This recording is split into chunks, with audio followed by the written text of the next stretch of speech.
Hey there, it's Sierra. I really wanted to talk to you about something pretty important. Sansevieria plants. Just kidding, it's not that important, but they're pretty cool plants.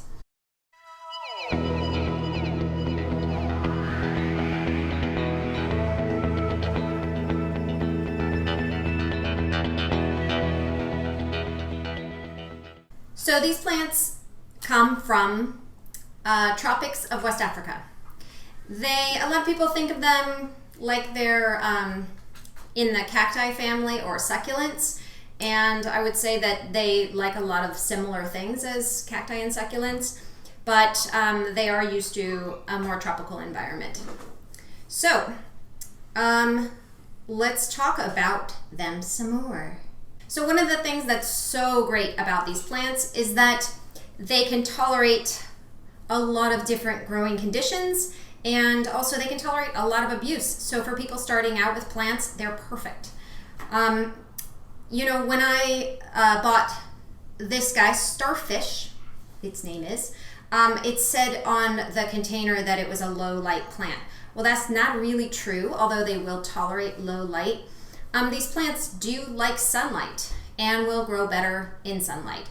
They can also tolerate cold, but again, they're going to grow better in a warmer environment. They're going to prefer temperatures between 60 and 80, and I think they do like some humidity. They like really good drainage, and they are going to tolerate other conditions. So if you do have a dirt corner, you can put it there and it's going to live. And it's going to live, and it's going to live, and live, and live, and live.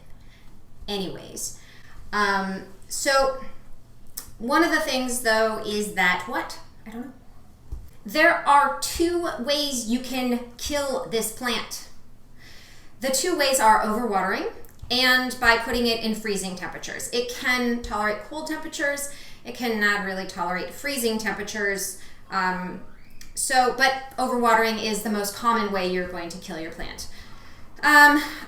You really want to give it good drainage.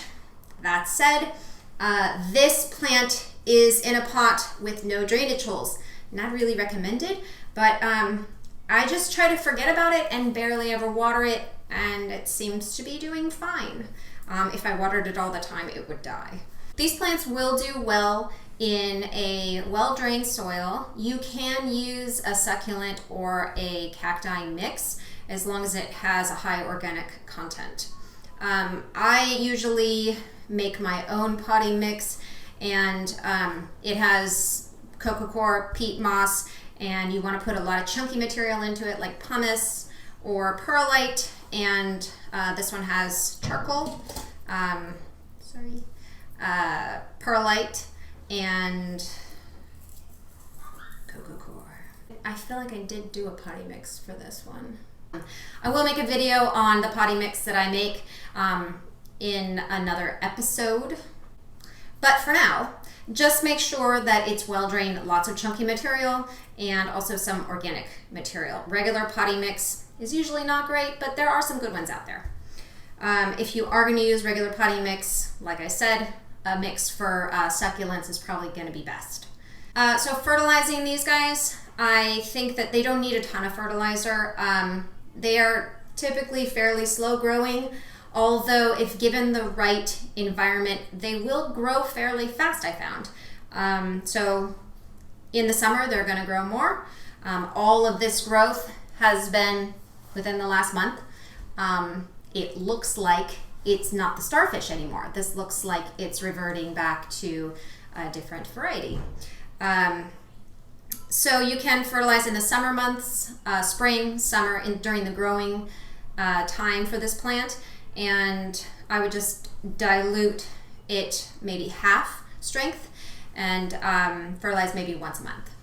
So like I said, these plants can grow in a darker area, but they do want sun. So, hot afternoon sun, probably not so much, but if you could give it some morning sun, that's great. Bright light is also wonderful. I got this plant at a plant sale, and it has this spot right here. I think that this is a burn from being in a car.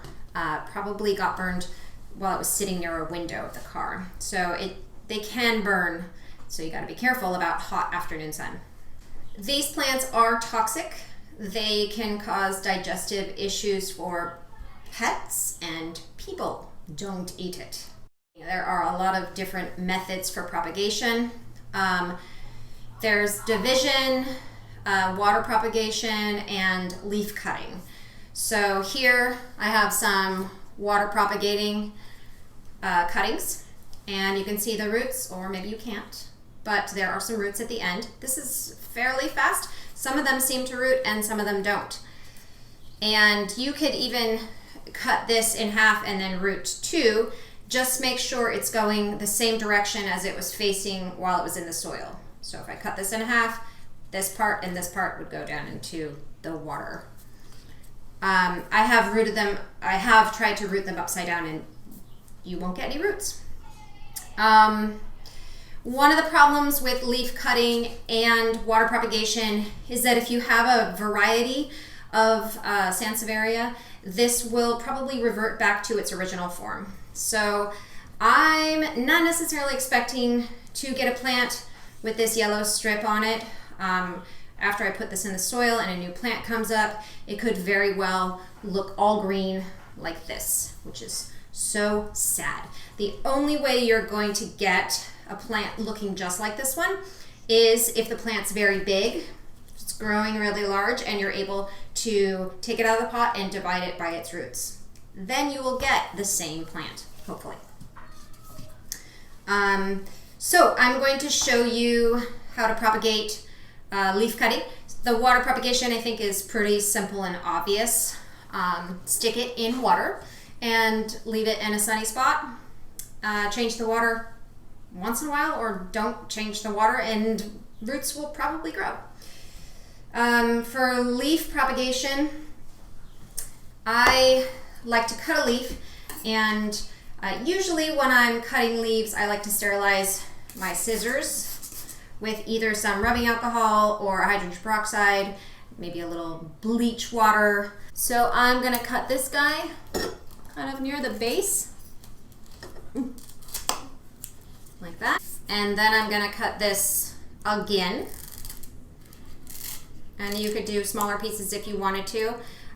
You're gonna wanna remember which side was down on the plant. So you could cut out a little notch like that so you remember. Pretty sure that one was the down one, so I'll do the same thing. That way if I put that down and forget about it, I can come back later and remember that's the downside. Or then I might be like, did I put the notch in the upside? Hopefully I remember the notches in the downside. Next, you're going to fully saturate your soil. Again, make sure it's well drained. Similar soil or the same soil that you plant your Sansevieria in. Once it's nice and wet, you want to plant these about 1/2 inch to 3/4 of an inch down into the soil. My soil needs a little bit more water, like that.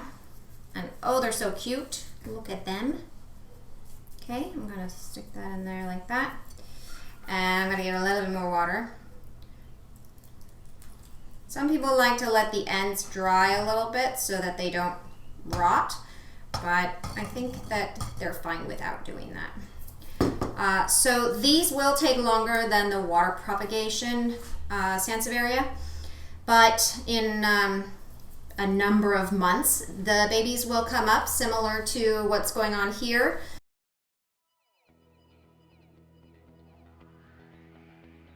Thanks for watching, and hope you guys are enjoying your... Thanks for watching, and hope to see you again. You can subscribe, that would be great, and click the notifications button. Please, leave me a comment. Tell me what variety you have and which one is your favorite. Bye!